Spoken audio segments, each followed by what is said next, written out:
तर पुण्यात एक महत्त्वाची बातमी समोर येते। पुण्यामधील डोळस कुटुंबीय यांच्या संदर्भातली ही महत्त्वाची घडामोड आहे। पुण्यातील डोळस कुटुंबियांचं प्रकरण आणि त्यामध्ये पुणे पोलिसांकडून 3 जणांना अटक करण्यात आलेली आहे। डोळस कुटुंबियांची फसवणूक झालेली होती एका बाबाकडून आणि त्या प्रकरणामध्ये 3 जणांना अटक करण्यात आली आहे। पोलिसांनी या एकंदरीतच प्रकरणात आता कारवाईला वेग आणलेला आहे।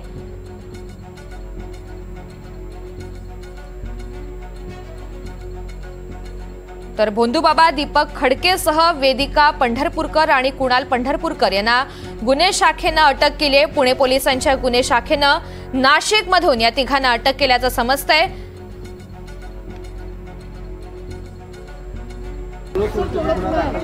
काल त्या प्रकरणात अंदाजन 14 कोटी रुपयाची फसवणूकबद्दलचे गुन्हा दाखल करण्यात आलेले आहे।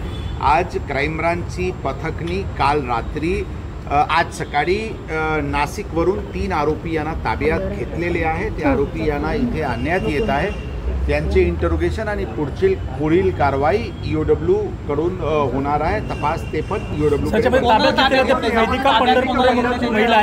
जे 3 आरोपी FIR मध्ये नमूद होते त्यापैकी 3 आरोपी यांना ताब्यात घेण्यात आलेले आहेत।